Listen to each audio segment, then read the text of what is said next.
we are going to graph this piecewise defined function and make sure you take a moment and separate it into its pieces. So study this and then notice how I've separated it into its two pieces. Now, it doesn't matter where you begin. I can begin with this piece. I use this rule if x is greater than 0.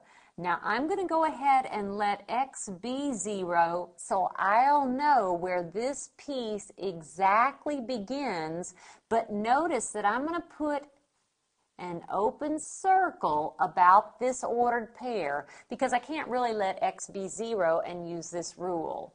Let's think of numbers bigger than 0. What about 0 for my open circle? I know it's not greater than 0, and then 1 and 2.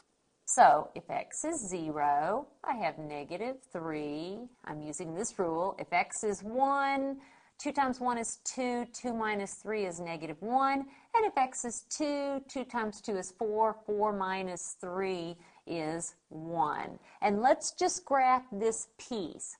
0, negative 3, and that is an open circle only. That's reminding me of an open circle only. 1, negative 1, and 2, 1.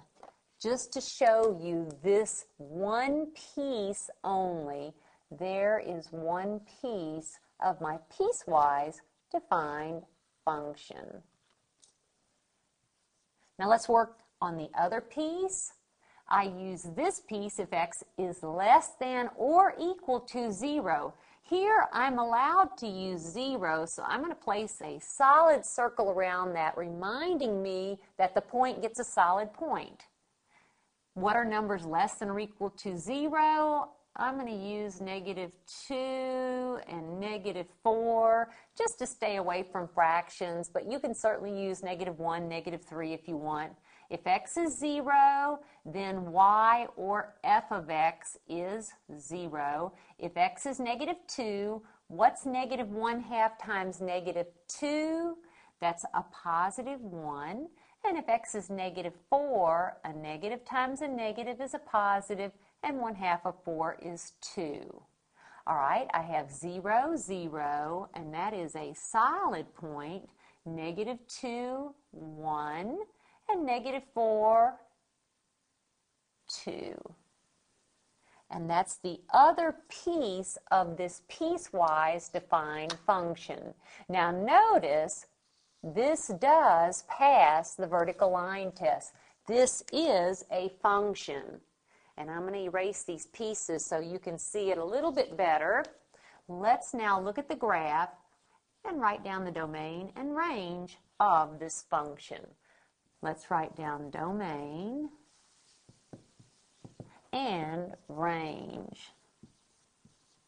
Remember, domain has to do with x, so how far left and how far right? Well, every single x value has been graphed, so for domain, it's negative infinity to infinity.